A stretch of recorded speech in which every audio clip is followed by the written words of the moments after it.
So it seems that there really are small things, asteroids and the like, in these extrasolar systems. We don't see them directly, but they smash into one another and generate all this dust.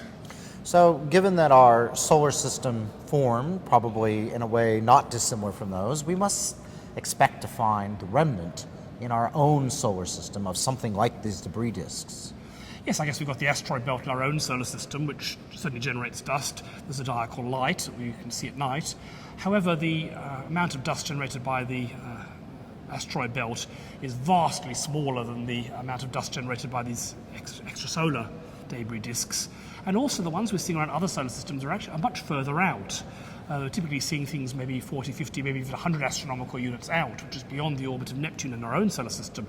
So they're really not asteroid belts so much as ice dust belts. Oh, okay, but there is a bunch of stuff out there beyond Pluto, which we call the Kuiper Belt. So the Kuiper Belt is this impressive collection of rocks and debris that's out there, and we sort of inferred the fact that Pluto was there, and we think that Pluto was created from, the agglomeration of all these rocks and pieces. And for a lot of time, we figured there wasn't much stuff out there because Pluto was thought to be much larger than it really is. Now we realize it's actually quite a puny little dwarf planet instead of a full-sized real planet like the Earth is. And indeed, it's actually even smaller than Eris, a new object that we've seen. So the Kuiper Belt is full of the stuff we need, of these icy bits of junk, occasionally conglomerating into planets, and strikes me that that may well be what you're talking about, a debris disk. Yes, it turns out we've got two asteroid belts in our solar system. We've got the rocky one between Mars and Jupiter, and we've got the icy one beyond Neptune, of which Pluto and Eris and Saturn and all these other things are the biggest items.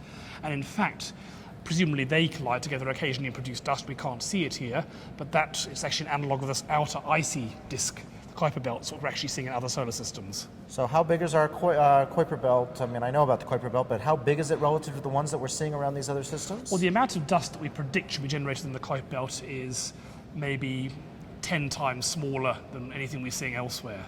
All right, but would we be able to see our Kuiper Belt elsewhere? No, we wouldn't. So maybe it is the remnant. That sounds like a good match. So Paul, how common are these debris disks, like our own Kuiper Belt, around other stars?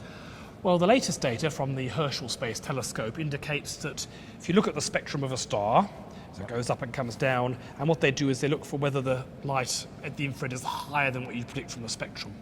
And in about 20% of stars, it is significantly higher, so they can say with confidence there is some sort of debris disk out there. Okay, so what you're saying is that 20% of stars have debris disks and 80% don't? Well, what we can say is that we can detect debris disks about 20%. However, given the sensitivity of current space telescopes, the debris disk has to be about 10 times more massive, 10 times more dust than our own Kuiper Belt.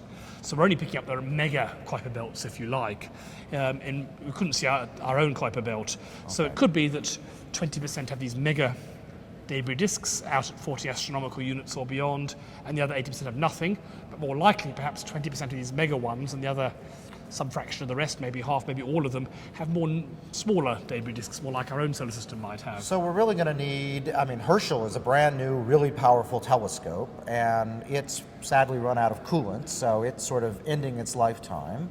And we don't really have anything until the next generation of huge ground-based telescopes that are going to be able to do anything like this, and they're not even that sensitive where Herschel was. Yeah, so it might be that's going to be the story for a long time to come. All right, so these debris disks, they're out at large distances, but we know that there's got to be dust there, and that dust will disappear over time, so we need to keep on replenishing it, and we need to have some way to stir things up, or else we just end up with the dust going away. So in our own solar system, that's Neptune. What's going on in these other ones? Yes, so if as we said earlier, if these objects are just moving in nice circular orbits, they won't smash into one another. If they do, they'll merge rather than blowing themselves to pieces. So we need something to put them in eccentric orbits. And as you said, Neptune does this in our own solar system. It stirs up the Kuiper Belt. So what this is telling us is not only do we need large mega belts of these things out there, but we need probably some planets out there to stir it up. So we're looking for big planets a long way out. So every time in those 20% of the objects that have these mega Kuiper Belt objects, we probably have something like Neptune or even bigger out there stirring things up. So indirect evidence for planets. Yeah, it'd be nice to actually see them directly to make sure our theories are correct here. The trouble is, both the radial velocity approach and the transit approaches are only spotting things further in. They're not going to see anything out at the Neptune-type distances. Microlensing, something that far out will show up as a free-floating planet, and we know they saw some free-floating planets, but we don't know whether they really were miles out or whether they were actually out at Neptune-like orbits. Right, so we need a new technique, a technique that allows us to get a long ways out from the planets, because all our other ones really are biased towards things close in. That's what we're going to talk about next time. Oh, very good.